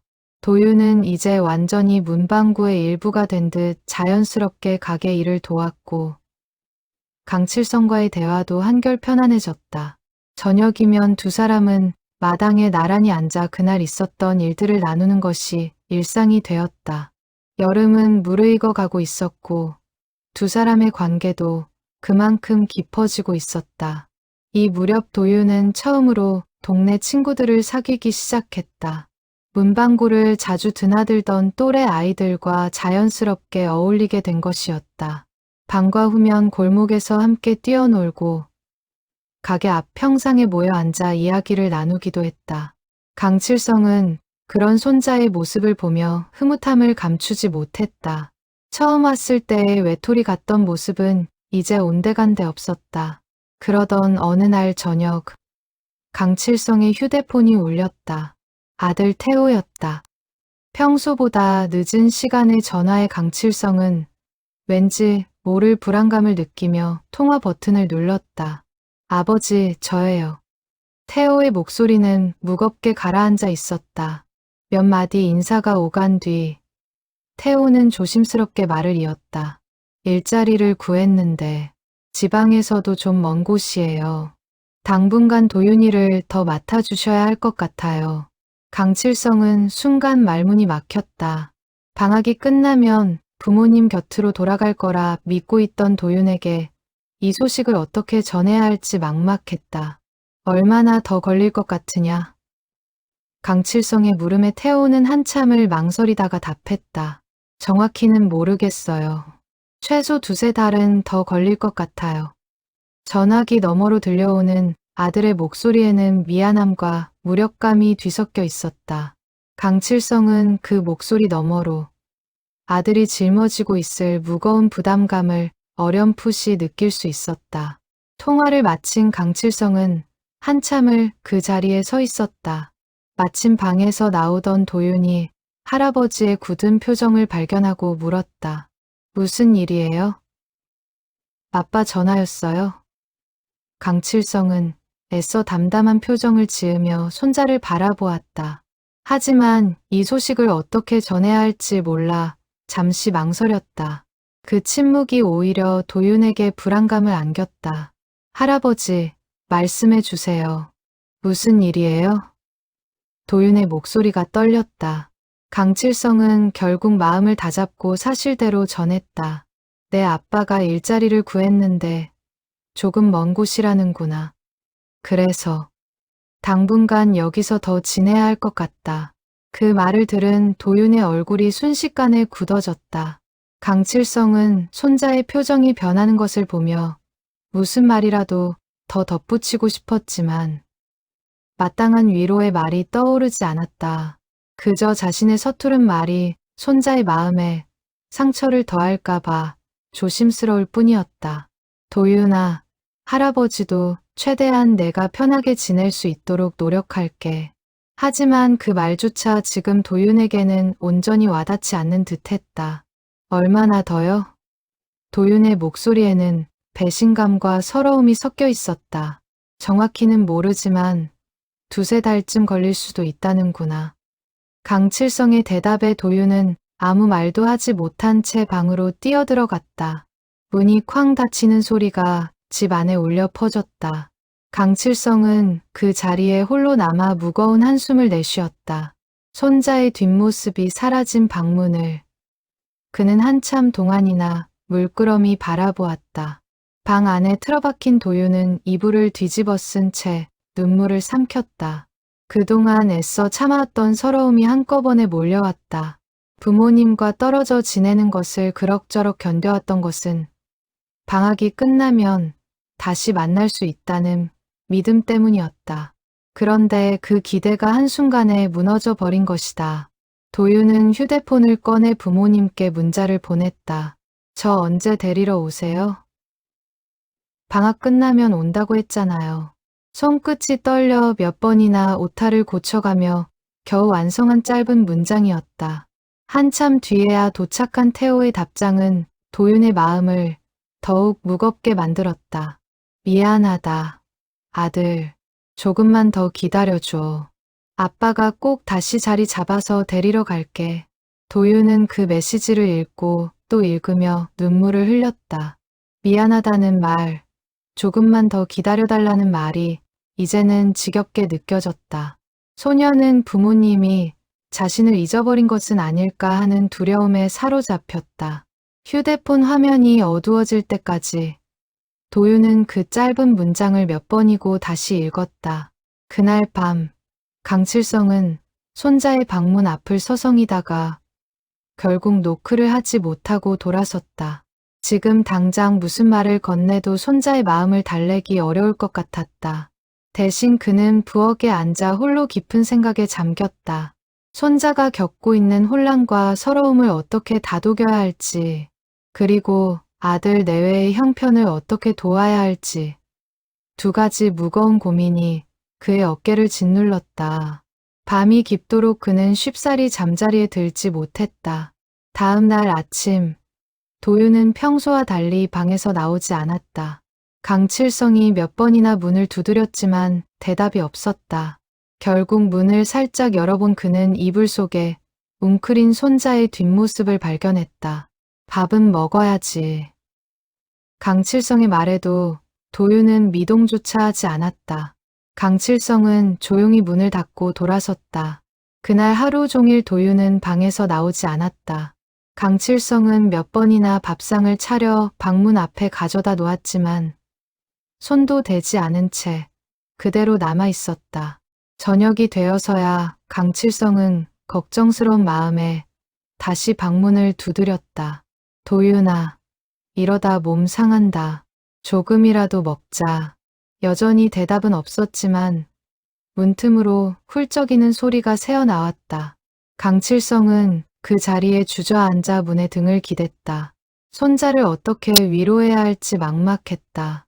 그는 자신이 아들 태호에게 했던 실수를 손자에게도 반복하고 있는 것은 아닌지 두려워졌다. 그저 곁에 있어 주는 것만으로는 부족한 순간이 있다는 것을 그는 뒤늦게 깨닫고 있었다. 이튿날 아침, 도윤은 퉁퉁 부은 눈으로 방에서 나왔다. 밤새 울다 지쳐 잠든 흔적이 역력했다. 강칠성은 아무 말 없이 손자를 위해 죽을 끓여내주었다. 속 안 좋을 때는 이런 게 낫다. 도윤은 말없이 죽 그릇을 받아 들고 몇 술 떠먹었다. 여전히 말수는 적었지만 적어도 방문을 걸어 잠그던 것보다는 나은 신호였다. 그날 오후 강칠성은 가게의 일을 잠시 이웃에게 부탁하고 손자와 함께 동네 산책을 나가기로 마음먹었다. 머리 좀 식히러 가자. 도윤은 내키지 않는 얼굴이었지만 순순히 따라 나섰다. 두 사람은 말없이 골목길을 걸었다. 동네 어귀 작은 개천에 다다랐을 때 강칠성은 걸음을 멈추고 다리 난간에 기대어 섰다. 여기 내 아빠가 어릴 때 자주 놀던 곳이다. 도윤은 물끄러미 개천을 내려다보며 물었다. 아빠도 여기서 놀았어요? 강칠성은 고개를 끄덕이며 옛 기억을 떠올렸다. 그래, 여기서 물고기도 잡고 친구들이랑 싸우기도 하고 그러다 속상한 일 있으면 여기 앉아서 한참을 혼자 있곤 했지. 도윤은 그 말에 조금씩 마음이 움직이는 것을 느꼈다. 아빠도 속상한 일이 있었어요? 강칠성은 나지막이 답했다. 그럼 어른이 되어서도 다르지 않아. 다만 표현하는 방법이 서툴렀을 뿐이지. 내 아빠가 지금 힘든 것도 아마 이 개천에 와서 혼자 앉아있고 싶은 심정일 거다. 그 말에 도윤은 처음으로 아버지의 입장에서 상황을 바라보게 되었다. 두 사람은 다리 난간에 나란히 걸터앉아 한참을 말없이 개천을 바라보았다. 저녁 바람이 선선하게 불어왔다. 할아버지, 저 사실 무서웠어요. 부모님이 저를 정말 잊어버리는 건 아닐까 하고요. 도윤이 마침내 속마음을 조금씩 꺼내놓았다. 강칠성은 손자의 어깨를 가만히 감싸며 대답했다. 그런 일은 절대 없다. 부모가 자식을 잊는다는 건 이 세상에 있을 수 없는 일이야. 돌아오는 길, 도윤의 발걸음은 처음보다 한결 가벼워져 있었다. 여전히 마음 한구석에 서러움이 남아 있었지만 조금 전보다는 훨씬 누그러져 있었다. 강칠성은 그런 손자를 바라보며 안도의 한숨을 내쉬었다. 완전히 풀린 것은 아니었지만 적어도 대화의 물꼬는 트인 셈이었다. 골목 어귀로 접어들 무렵 도윤이 먼저 할아버지의 손을 슬며시 잡았다. 그 작은 손길에 강칠성은 오래도록 굳어있던 마음이 조금씩 녹아내리는 것을 느꼈다. 여름의 절반을 지나며 쌓아온 정이 시험대에 오르고 있었다. 그날 이후 며칠간 도윤은 눈에 띄게 말수가 줄었다. 가게 일을 돕던 손도 살갑게 건네던 인사도 자취를 감췄다. 방 안에 틀어박혀 휴대폰만 들여다보던 예전의 모습으로 돌아간 듯했다. 강칠성은 그런 손자를 채근하지 않고 묵묵히 지켜보았지만 마음속으로는 애가 탔다. 며칠 전까지만 해도 웃음이 끊이지 않던 집 안이 다시 무거운 침묵으로 가득 차 있었다. 어느 날 오후 도윤은 친구와의 영상통화에서 서러운 속마음을 털어놓았다. 우리 부모님, 나 완전히 버린 것 같아. 계속 안 데리러 온대. 마침 그 옆을 지나던 강칠성이 그 말을 우연히 듣게 되었다. 순간 그의 발걸음이 얼어붙었다. 손자가 그렇게까지 깊은 상처를 안고 있었는지 미처 헤아리지 못했던 자신이 부끄러워졌다. 그는 한참을 그 자리에 서서 방문 너머로 들려오는 손자의 목소리에 조용히 귀를 기울였다. 그날 저녁, 강칠성은 조심스럽게 손자의 방문을 두드렸다. 도윤아, 잠깐 이야기 좀 하자. 도윤은 대답하지 않았지만 강칠성은 조용히 방문을 열고 들어갔다. 이불 속에 웅크린 손자의 어깨가 미세하게 떨리고 있었다. 강칠성은 손자 옆에 조용히 앉아 낮은 목소리로 말을 건넸다. 내 마음, 할아버지도 다 안다. 서럽고 화나는 게 당연해. 방 안에는 오직 두 사람의 숨소리와 창밖에서 은은하게 들려오는 풀벌레 소리만이 가득했다. 도윤은 여전히 대답하지 않았지만 이불 속에서 조금씩 몸을 움직였다. 강칠성은 말을 이어갔다. 내 아빠가 너를 버린 게 아니다. 오히려 너를 위해서 더 열심히 일하려고 애쓰는 거야. 사업이 망하고 나서 얼마나 자존심 상하고 힘들었을지. 그 마음을 할아버지는 누구보다 잘 안다. 그의 목소리에는 진심 어린 위로가 담겨 있었다. 창밖의 풀벌레 소리만이 두 사람 사이의 침묵을 조용히 채우고 있었다. 근데 왜 자꾸 늦어져요? 처음엔 방학 끝나면 온다고 했잖아요. 도윤이 이불 밖으로 얼굴을 내밀며 울먹였다. 그 말 속에는 오랫동안 쌓여온 서러움이 고스란히 담겨 있었다.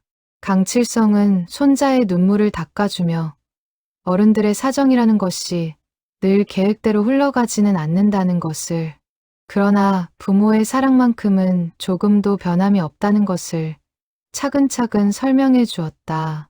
도윤은 할아버지가 아버지의 편만 든다고 느껴져 서운한 마음을 감추지 못했다.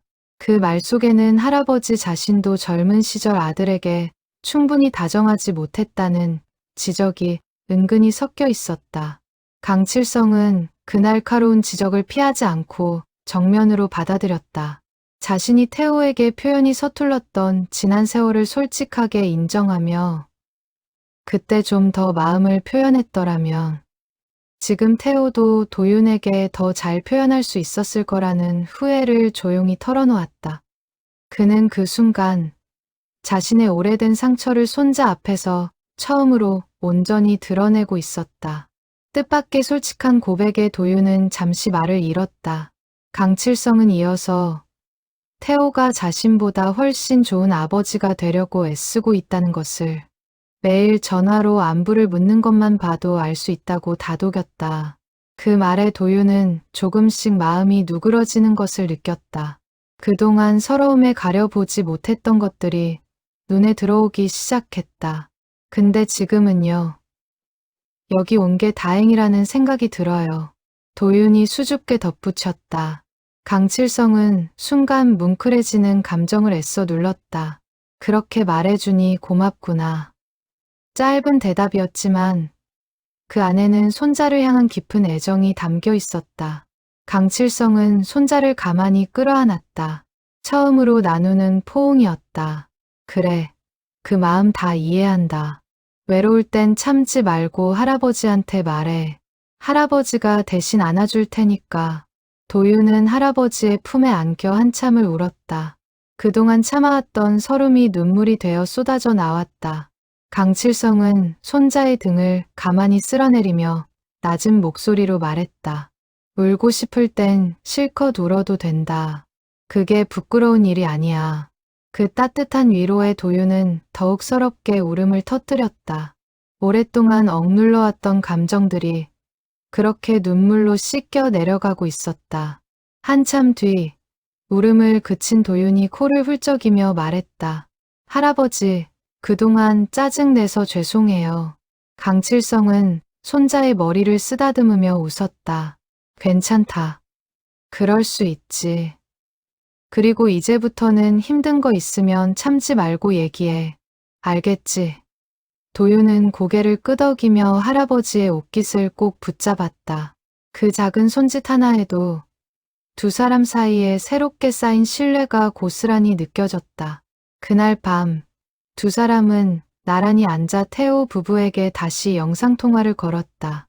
도윤은 이번엔 서운했던 마음을 솔직하게 털어놓았다. 아빠, 저 사실 많이 서운했어요. 근데 할아버지가 아빠 마음 얘기해줘서 이해했어요. 태호는 화면 너머로 눈물을 글썽이며 아들에게 진심 어린 사과를 전했다. 미안하다. 아들, 조금만 더 기다려주면 꼭 데리러 갈게. 그동안 할아버지랑 잘 지내줘서 고맙다. 통화가 끝난 뒤 강칠성과 도윤은 나란히 앉아 밤하늘을 올려다보았다. 폭풍처럼 지나갔던 감정의 소용돌이 뒤에 두 사람 사이에는 오히려 더 단단한 신뢰가 자리 잡았다. 할아버지, 저 이제 괜찮아요. 아빠, 엄마 기다리는 거 힘들지만 잘할 수 있을 것 같아요. 도윤이 담담하게 말했다. 강칠성은 손자의 성장한 모습에 마음이 뭉클해졌다. 그래, 기다리는 것도 용기가 필요한 일이야. 잘하고 있다. 그의 칭찬에 도윤은 수줍게 웃었다. 다음 날부터 도윤은 눈에 띄게 밝아졌다. 아침이면 먼저 일어나 할아버지의 하루를 챙겼고 저녁이면 그날 있었던 소소한 일들을 조잘조잘 이야기했다. 강칠성은 그런 손자의 모습을 볼 때마다 마음속 깊이 안도했다. 위기를 함께 넘긴 두 사람 사이에는 이전과는 비교할 수 없을 만큼 깊은 유대감이 자리하고 있었다. 며칠 뒤 도윤은 조심스럽게 할아버지에게 부탁했다. 할아버지, 저 아빠한테 편지 써도 될까요? 전화로는 다 못하는 말이 있어서요. 강칠성은 손자의 대견한 생각에 흐뭇하게 웃으며 종이와 펜을 내주었다. 그날 밤 도윤은 오랜 시간 책상 앞에 앉아 아버지에게 보낼 편지를 써 내려갔다. 편지에는 그동안의 서운함과 그리움, 그리고 이제는 이해하게 된 아버지의 마음까지 솔직하게 담겼다. 아빠, 저 이제 아빠가 왜 늦게 온다고 하는지 알 것 같아요. 힘든 시기 잘 이겨내시고 저는 할아버지랑 잘 지내고 있을 테니 걱정하지 마세요. 편지를 우체통에 넣고 돌아오는 길, 도윤의 발걸음은 그 어느 때보다 가벼웠다. 강칠성은 그런 손자의 뒷모습을 바라보며 마음속으로 다짐했다. 며칠 뒤 태호에게서 뜻밖의 답장이 도착했다. 손편지였다. 도윤은 봉투를 열어보기 전부터 가슴이 두근거렸다. 편지에는 아버지의 진심이 빼곡히 담겨 있었다. 아들, 내 편지 읽고 한참을 울었다. 우리 아들이 이렇게 컸구나 싶어서 아빠가 꼭 다시 일어서서 예전보다 더 좋은 아빠가 되어 돌아갈게. 도윤은 편지를 읽으며 눈물을 흘렸지만 그 눈물은 이전과는 다른 것이었다. 서러움이 아닌 벅찬 감동의 눈물이었다. 그날 저녁 도윤은 그 편지를 강칠성에게도 보여주었다. 강칠성은 아들의 편지를 천천히 읽어 내려가며 만감이 교차하는 표정을 지었다. 내 아빠가 이렇게 마음을 잘 표현할 줄 아는 사람이었구나. 그의 목소리에는 아들에 대한 새삼스러운 자랑스러움이 묻어났다. 도유는 그런 할아버지를 바라보며 문득 이런 생각이 들었다. 자신이 할아버지와 나눈 대화들이 어쩌면 아버지와 할아버지 사이의 오래된 거리감을 좁히는데도 도움이 되고 있는 것은 아닐까 하는 생각이었다. 그 뒤로 도윤과 태호는 종종 손편지를 주고받기 시작했다. 전화나 영상통화로는 다 담지 못했던 진심들이 느리지만 정성스러운 손글씨를 통해 서로에게 전해졌다. 강칠성은 그 모습을 지켜보며 오랜 세월 자신과 아들 사이에 없었던 것들이 이제 손자를 통해 채워지고 있다는 사실에 깊은 감사함을 느꼈다. 마음을 터놓은 그날 이후 강칠성과 도윤의 관계는 눈에 띄게 달라졌다. 더 이상 서로를 어렵게 대하지 않았고 소소한 농담도 주고받을 만큼 편안해졌다. 강칠성은 이 소중한 변화를 지키고 싶었다. 그는 손자를 위해 특별한 것을 준비하기로 마음먹었다. 가게 문을 닫은 늦은 밤이면 강칠성은 손자가 잠든 것을 확인한 뒤 거실 한편에 앉아 조용히 무언가를 구상했다. 무엇을 만들어주면 손자가 가장 기뻐할지, 어떤 말을 전해야 진심이 온전히 닿을지. 그는 며칠 동안 고민을 거듭했다. 그러던 중 문득 오래전 취미로 배웠던 가죽공예가 떠올랐다. 어느 날 밤, 강칠성은 오래된 재봉틀과 가죽 조각을 꺼내왔다. 젊은 시절 취미로 익혀둔 가죽공예 솜씨였다. 그는 며칠에 걸쳐 몰래 작업에 몰두했다.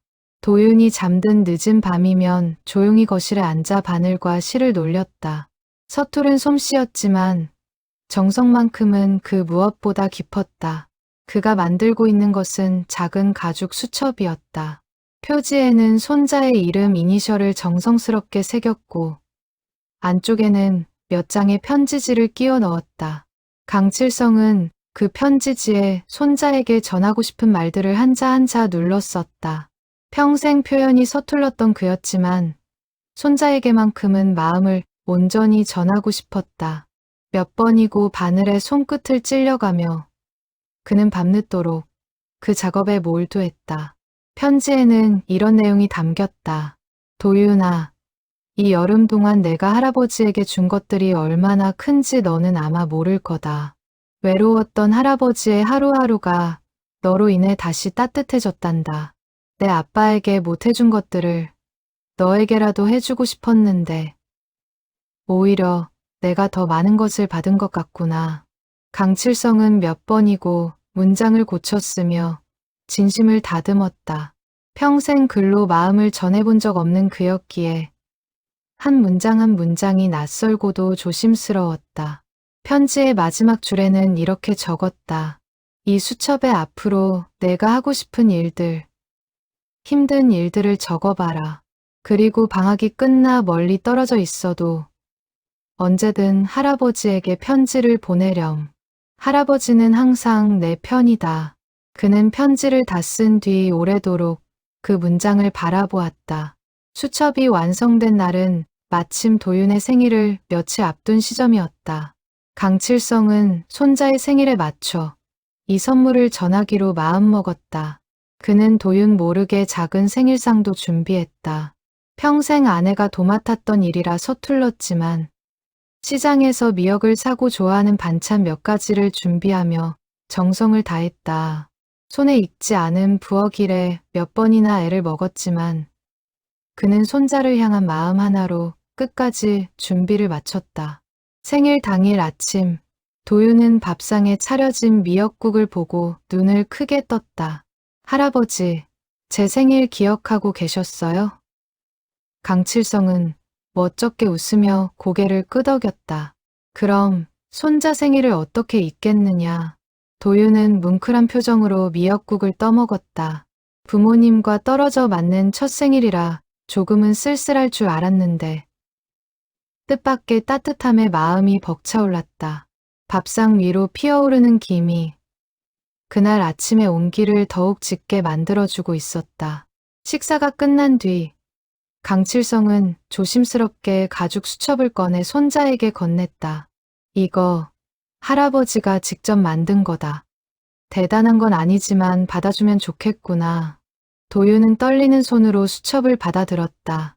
표지에 새겨진 자신의 이니셜을 발견한 순간 소년의 눈시울이 붉어졌다. 수첩을 넘겨보던 도윤은 안쪽에 끼워진 편지를 발견했다.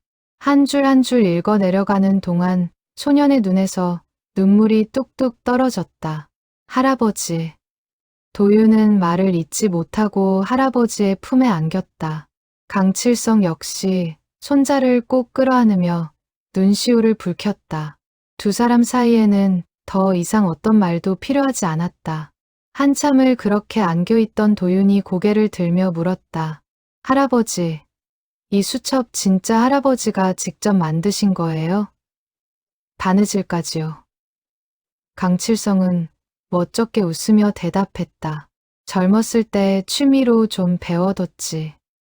서투른 솜씨지만 정성만은 최고로 담았다. 도윤은 수첩 표지를 다시 한번 쓰다듬으며 말했다. 저한테는 세상에서 제일 멋진 선물이에요. 그날 이후 도윤은 그 수첩을 늘 가방에 넣고 다녔다. 학교에 가는 날에도, 친구 집에 놀러 가는 날에도 그 수첩만큼은 항상 곁에 두었다. 도윤에게 그것은 단순한 선물이 아니라 할아버지와의 소중한 약속이자 증표였다. 힘든 일이 있을 때마다 수첩을 펼쳐보며 할아버지의 편지를 다시 읽는 것이 소년에게는 큰 위안이 되었다. 한참 뒤 도윤이 눈물을 닦으며 말했다. 할아버지, 저도 편지 쓸래요. 할아버지한테요. 강칠성은 손자의 말에 환하게 웃었다. 그래, 언제든 좋다. 그날 오후 도윤은 방에 틀어박혀 한참 동안 무언가를 적었다. 서툰 글씨였지만 진심을 꾹꾹 눌러 담은 편지였다. 창밖으로 스며드는 오후 햇살이 소년의 책상 위를 조용히 비추고 있었고 그 빛 속에서 도윤은 몇 번이고 지우고 다시 쓰기를 반복했다. 편지를 쓰는 동안 도윤은 몇 번이나 종이를 구겨 버렸다. 마음속에 담긴 감정을 어떻게 표현해야 할지 몰라서였다. 태어나서 누군가에게 이렇게 진지한 편지를 써보는 것은 처음이었다. 소녀는 몇 번의 시행착오 끝에 마침내 자신의 진심을 온전히 담은 문장들을 완성할 수 있었다. 한편 강칠성은 마당에서 화분에 물을 주며 손자를 기다렸다. 그의 마음속에는 오래전 아들 태호에게도 이런 순간이 있었더라면 하는 아쉬움이 스쳤다. 하지만 이내 고개를 저었다. 지나간 일에 얽매이기보다 지금 이 순간 손자와 나누는 진심에 집중하고 싶었다. 그는 저녁 노을이 물드는 하늘을 바라보며 오랜만에 평온한 미소를 지었다. 해가 뉘엿뉘엿 저물 무렵 도윤이 편지를 들고 마당으로 나왔다. 소년의 얼굴에는 뿌듯함과 약간의 수줍음이 뒤섞여 있었다. 할아버지, 다 썼어요. 강칠성은 물뿌리개를 내려놓고 손자가 건넨 편지를 받아들었다. 그 순간의 공기에는 여름 저녁 특유의 선선함과 두 사람 사이의 애틋한 긴장감이 함께 감돌고 있었다. 저녁이 되어 도윤은 강칠성에게 자신이 쓴 편지를 건넸다. 편지에는 이런 내용이 담겨 있었다. 할아버지, 처음엔 여기 오기 싫었어요. 근데 지금은 할아버지랑 지낸 이 여름이 제 인생에서 제일 소중한 시간이 된 것 같아요. 할아버지 손자로 태어나서 다행이에요. 편지를 읽은 강칠성은 결국 참았던 눈물을 흘리고 말았다. 평생 무뚝뚝하게 살아온 그였지만 그 순간만큼은 감정을 숨기지 않았다. 손자의 진심 어린 문장 하나하나가 그의 지난 5년의 외로움을 따뜻하게 씻어주는 듯했다. 그날 밤 두 사람은 나란히 마당에 앉아 오래도록 이야기를 나눴다.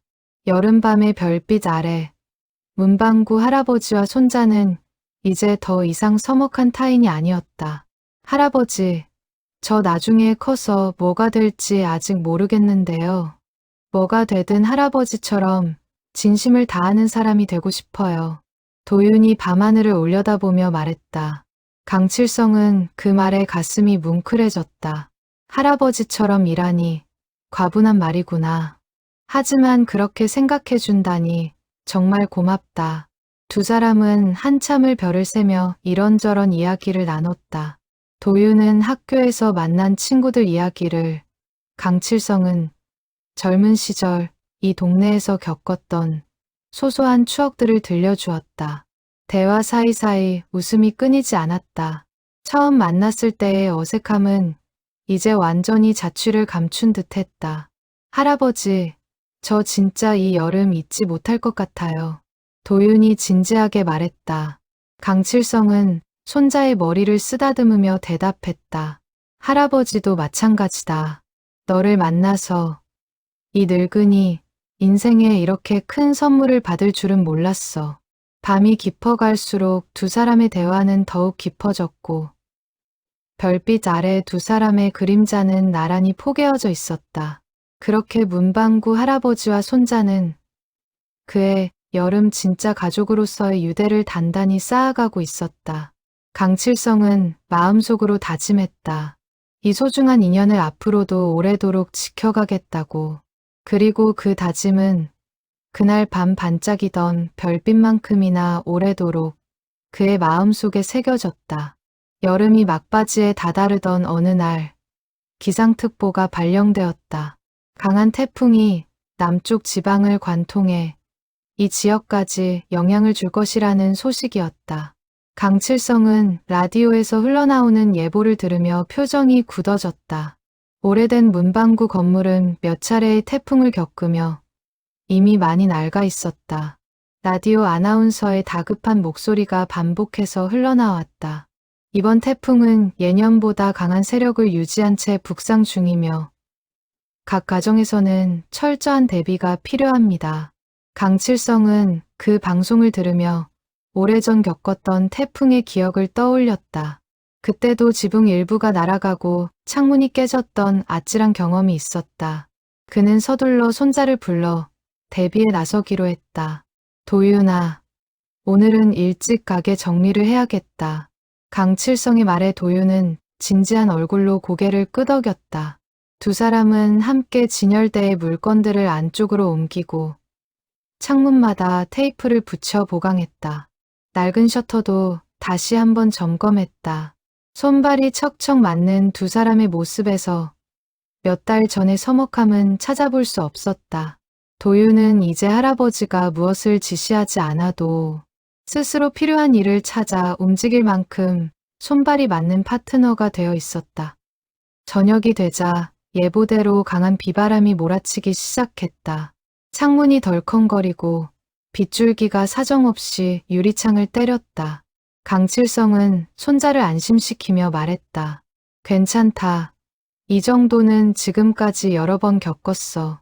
하지만 그 담담한 말과 달리 그의 마음속에는 오래된 건물에 대한 불안이 자리하고 있었다. 밤이 깊어질수록 바람은 더욱 거세졌다. 갑자기 요란한 소리와 함께 창고 쪽 지붕 일부가 뜯겨나가는 소리가 들렸다. 안 되겠다. 창고 물건들 좀 옮겨야겠어. 강칠성이 다급하게 일어나며 말했다. 도윤이 말리려 했지만 강칠성은 이미 우비를 걸치고 창고로 향하고 있었다. 저도 같이 갈게요. 도윤도 서둘러 뒤를 따랐다. 거센 비바람 속에서 두 사람은 창고의 물건들을 하나둘 안전한 곳으로 옮기기 시작했다. 오랜 세월 모아온 소중한 물건들과 오래된 진열장들을 지키기 위한 사투였다. 그러던 중 강칠성이 무거운 상자를 옮기다 발을 헛디뎌 크게 휘청였다. 할아버지, 도윤이 놀라 소리쳤다.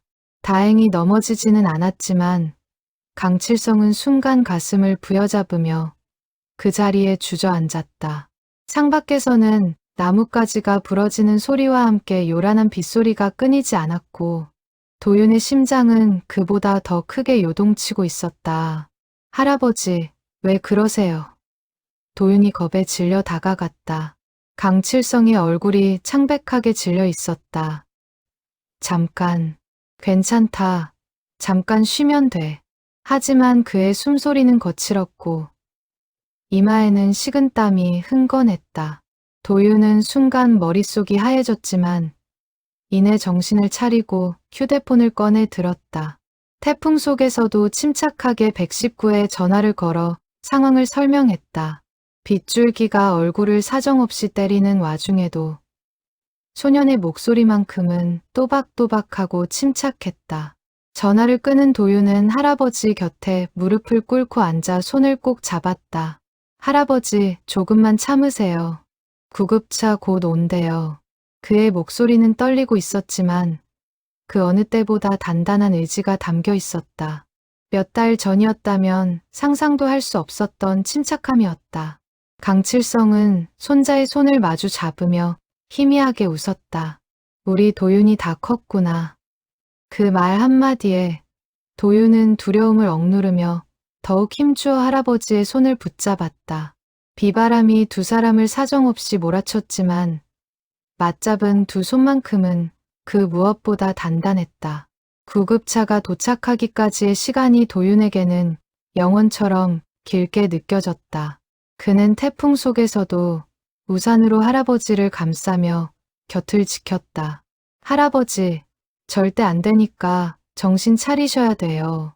도윤의 간절한 외침에 강칠성은 힘겹게 고개를 끄덕였다. 마침내 사이렌 소리와 함께 구급차가 도착했고 강칠성은 들것에 실려 병원으로 옮겨졌다. 빗물인지 눈물인지 모를 것이 도윤의 얼굴을 타고 흘러내렸다. 병원 응급실 앞에서 도윤은 처음으로 부모님께 다급하게 전화를 걸었다. 아빠, 할아버지가 쓰러지셨어요. 병원에 왔는데 너무 무서워요. 떨리는 목소리로 상황을 전하는 아들의 목소리에 태호는 그날 밤 바로 짐을 챙겨 차를 몰았다. 몇 시간 뒤 태호와 민지가 병원에 도착했을 때 도윤은 응급실 복도 의자에 홀로 앉아 눈물을 참고 있었다. 다행히 검사 결과 강칠성의 상태는 과로와 일시적인 혈압 상승으로 인한 것이었다. 큰 위험은 넘겼다는 의사의 말에 온 가족은 안도의 한숨을 내쉬었다. 병실로 옮겨진 강칠성은 눈을 뜨자마자 손자부터 찾았다. 도윤이는 괜찮으냐? 그 물음에 도윤은 눈물을 흘리며 할아버지의 손을 꼭 잡았다. 제가 괜찮은지가 뭐가 중요해요. 할아버지가 큰일 날 뻔했잖아요. 그 말을 듣는 순간 강칠성의 눈에서도 뜨거운 눈물이 흘러내렸다. 태호는 아버지의 병상 곁에서 조용히 눈물을 훔쳤다. 아버지, 죄송해요. 제가 옆에 있었어야 했는데. 강칠성은 힘없는 목소리로 아들을 다독였다. 아니다. 내가 미안할 일이 아니야. 오히려 도윤이 덕분에 이만큼이라도 살았지. 민지는 병실 한쪽에서 도윤을 꼭 끌어안았다. 우리 아들, 정말 대단했다. 이렇게 침착하게 대처하다니. 도윤은 그제야 긴장이 풀렸는지 어머니의 품에 안겨 참았던 눈물을 쏟아냈다. 엄마, 저 진짜 무서웠어요. 할아버지가 잘못될까봐. 민지는 아들의 등을 쓸어내리며 다독였다. 괜찮아. 이제 다 괜찮아. 의사는 강칠성에게 며칠간의 안정과 충분한 휴식이 필요하다고 당부했다. 연세도 있으시고 과로가 겹치셨어요. 무리한 활동은 당분간 삼가셔야 합니다. 강칠성은 고개를 끄덕이며 대답했지만 마음 한구석에는 가게 걱정이 떠나지 않았다. 그런 할아버지의 마음을 읽은 도윤이 단호하게 말했다. 할아버지, 가게는 제가 아빠랑 봐드릴 테니까 걱정 마세요. 병실 창밖으로는 태풍이 지나간 뒤에 맑은 하늘이 펼쳐져 있었다. 강칠성은 그 하늘을 바라보며 나지막이 말했다. 이번 일로 확실히 알았다. 우리 도윤이가 진짜 가족이 다 됐다는 걸. 그날 저녁, 도윤은 병실 창가에 앉아 낮의 일을 곱씹었다. 태풍 속에서 할아버지를 지키기 위해 정신없이 움직였던 자신의 모습이 낯설게 느껴지면서도 한편으로는 뿌듯함이 밀려왔다. 처음 이 집에 왔을 때의 소극적이고 겁 많던 소녀는 이제 어디에도 없었다. 도윤은 창밖의 맑은 하늘을 바라보며 나지막이 중얼거렸다. 할아버지, 이제 제가 지켜드릴게요. 병실을 지키던 태호는 아들의 그런 모습을 지켜보며 만감이 교차했다. 자신이 사업 실패로 힘들어하던 시기에 오히려 아들은 이렇게 크고 단단하게 성장하고 있었다.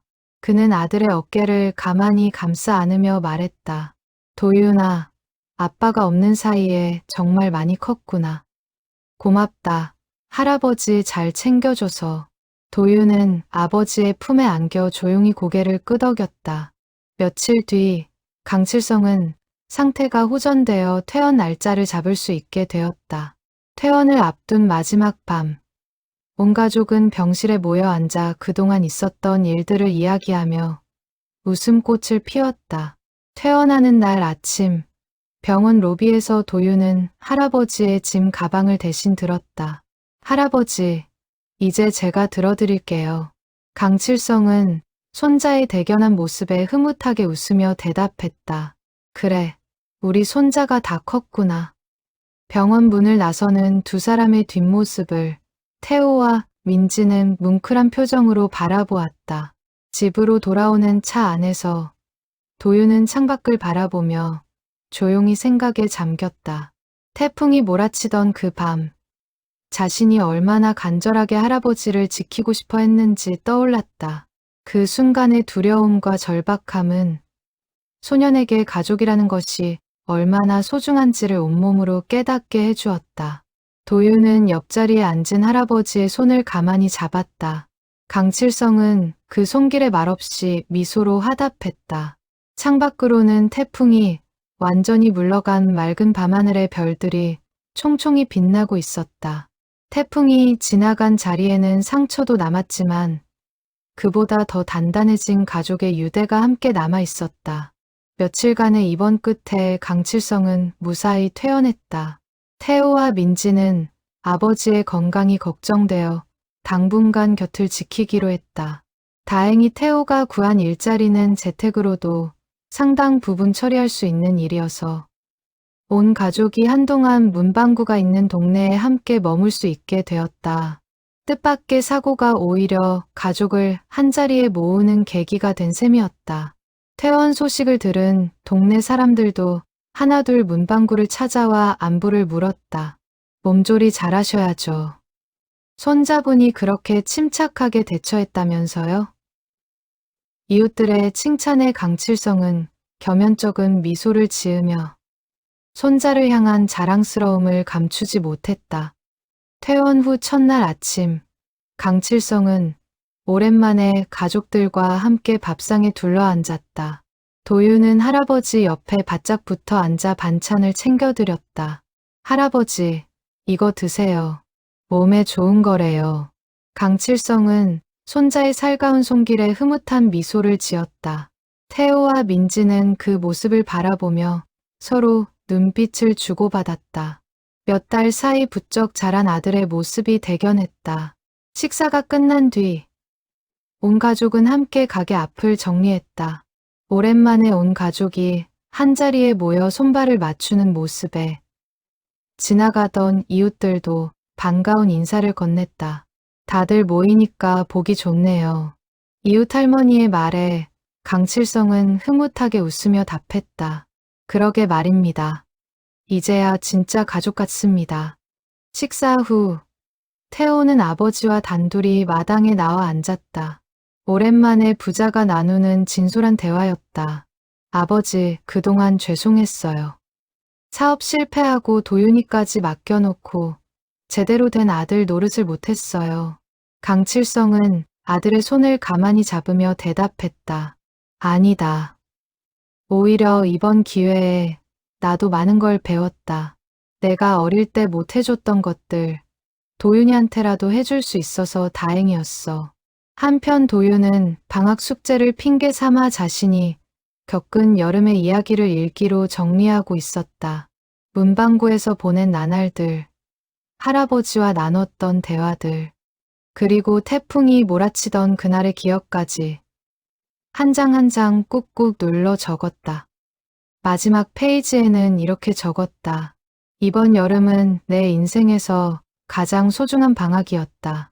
할아버지 덕분에 나는 진짜 가족이 무엇인지 알게 되었다. 며칠 뒤 계약을 앞둔 도윤의 짐을 꾸리는 날이 다가왔다. 도윤은 짐을 싸면서도 자꾸만 문방구 안을 둘러보았다. 낯설고 불편하기만 했던 이 공간이 이제는 마음 한구석을 차지하는 소중한 장소가 되어 있었다. 할아버지, 저 이제 학교 가면 자주 못 올 텐데 괜찮으세요? 도윤이 걱정스러운 얼굴로 물었다. 강칠성은 손자의 어깨를 감싸며 대답했다. 괜찮다. 대신 그 수첩에 편지 자주 써서 보내다오. 할아버지도 답장 꼭 쓸 테니까. 도윤은 고개를 끄덕이며 가죽 수첩을 가방 깊숙이 소중하게 챙겨 넣었다. 그 수첩은 이제 두 사람을 이어주는 소중한 끈이 되어 있었다. 이사를 앞둔 태우, 가족은 강칠성의 건강을 고려해 앞으로는 명절뿐 아니라 자주 문방구를 찾기로 약속했다. 아버지, 이제 자주 올게요. 도윤이도 방학 때마다 여기서 보내고 싶어 해요. 태호의 말에 강칠성의 얼굴에 환한 미소가 번졌다. 그래, 언제든 환영이다. 이 늙은이 심심하지 않게 자주들 와다오. 그의 목소리에는 오랜만에 느껴보는 든든함이 배어 있었다. 더 이상 혼자 문방구를 지키던 외로운 노인이 아니라 온 가족의 든든한 울타리가 되어 있는 자신을 발견한 것이었다. 떠나는 날 아침, 도윤은 할아버지를 꼭 끌어안았다. 할아버지, 건강 잘 챙기셔야 해요. 저 없다고 무리해서 일하시면 안 돼요. 소년의 걱정스러운 당부에 강칠성은 껄껄 웃으며 대답했다. 그래, 알겠다. 너도 학교 잘 다니고 몸 건강히 지내라. 두 사람은 한참을 서로 끌어안은 채 떨어지지 못했다. 짧지만 뜨거웠던 이별의 순간이었다. 차가 골목을 빠져나갈 때 도윤은 뒷창문 너머로 손을 흔들었다. 강칠성도 가게 앞에 서서 오래도록 손을 흔들어 화답했다. 차가 완전히 시야에서 사라진 뒤에도 그는 한참을 그 자리에 서 있었다. 처음 손자를 맞이하던 여름날의 서먹함과는 전혀 다른 벅찬 그리움이 담긴 배웅이었다. 낡은 문방구 앞에 홀로 남은 그는 문득 지난 여름이 자신에게 남기고 간 것들을 하나씩 되짚어 보았다. 손자와 나눈 웃음, 눈물, 그리고 진심 어린 대화들. 그 모든 것이 그의 남은 인생을 지탱해줄 든든한 버팀목이 되어 있었다. 그날 이후로도 도윤은 약속대로 자주 편지를 보내왔다. 학교에서 있었던 소소한 일들, 친구들과의 이야기, 그리고 할아버지를 향한 그리움이 담긴 편지들이었다. 강칠성은 그 편지들을 하나하나 소중히 모아 상자에 넣어 보관했다. 어느 편지에는 이런 구절이 있었다. 할아버지, 요즘 학교에서 그림 대회에 나가게 됐어요. 할아버지랑 같이 부스 꾸몄던 그 여름이 생각나서 자신 있게 그렸어요. 강칠성은 그 편지를 읽으며 벅찬 자부심을 느꼈다. 그는 곧바로 답장을 써 내려갔다. 우리 도윤이가 벌써 이렇게 컸구나. 할아버지는 늘 내 편이다. 자신감을 가지고 마음껏 그려보렴. 편지를 붙이러 가는 길. 강칠성의 발걸음은 그 어느 때보다 가벼웠다. 몇 주 뒤 도윤에게서 대회 결과를 알리는 편지가 도착했다. 대상까지는 아니었지만 우수상을 받았다는 소식이었다. 할아버지 덕분이에요. 할아버지가 알려주신 색깔 배치 방법이 도움이 많이 됐어요. 강칠성은 그 편지를 몇 번이고 다시 읽으며 눈시울을 붉혔다. 손자의 작은 성취 하나하나가 그에게는 인생에서 가장 큰 기쁨으로 다가오고 있었다. 가을이 깊어가던 어느 날, 강칠성은 가게 문을 열며 문득 지난 여름을 떠올렸다. 서먹했던 손자와 함께 웃고 울며 보냈던 그 계절이 그의 남은 삶의 가장 따뜻한 기억으로 자리 잡았다. 셔터를 올리는 손끝에서 그는 오래도록 잊지 못할 그 여름의 온기를 다시금 느끼고 있었다. 골목을 물들이는 선선한 가을바람 속에서도 그의 마음 속에는 여전히 그의 여름의 뜨거움이 고스란히 남아 있었다. 가게 안을 둘러보던 강칠성의 시선이 계산대 옆에 걸린 상장과 그림에 머물렀다. 도윤이 축제에서 받은 상장, 그리고 도윤이 그려준 축제 풍경화가 나란히 걸려 있었다. 그는 그 앞에 서서 한참을 바라보았다. 손자가 이 가게에 남기고 간 흔적들이 이제는 이 오래된 문방구의 새로운 역사가 되어 있었다. 단골 손님들도 종종 그 그림 앞에 멈춰서서 물었다. 이거 손자분이 그린 거라고 했죠? 정말 잘 그렸네요.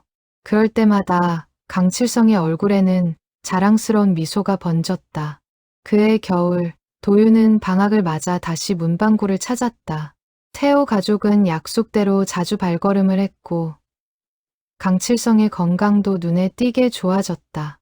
겨울방학 동안 도윤은 여름에 배운 솜씨로 가게의 진열을 새롭게 꾸몄고 강칠성은 그런 손자의 손길이 닿은 가게를 볼 때마다 흐뭇한 미소를 지었다. 어느 날 저녁, 도윤은 가죽 수첩을 꺼내 그동안 적어둔 편지들을 할아버지와 함께 다시 읽어보았다. 여름의 서먹함부터 시작해 태풍의 위기를 함께 넘긴 순간까지 수첩 안에는 두 사람이 함께 걸어온 시간이 고스란히 담겨 있었다. 할아버지, 우리 진짜 많은 일이 있었네요. 도윤의 말에 강칠성은 고개를 끄덕이며 대답했다. 그러게 말이다. 그 모든 순간이 다 소중한 선물이었지. 시간이 흘러 도윤이 중학생이 되었을 무렵에도 두 사람의 편지 왕래는 계속되었다. 학교 생활이 바빠지면서도 도윤은 틈틈이 할아버지에게 안부를 전했고 강칠성은 그때마다 정성스러운 답장을 써 보냈다. 두 사람 사이에 쌓인 그 여름의 인연은 세월이 흘러도 결코 옅어지지 않았다. 낡은 문방구의 유리문 너머로 비치는 가을 햇살 속에서 강칠성은 나지막이 혼잣말을 했다. 고맙다, 도윤아. 진짜 가족이 되어줘서. 그 말은 바람을 타고 골목 저편으로 퍼져나갔다.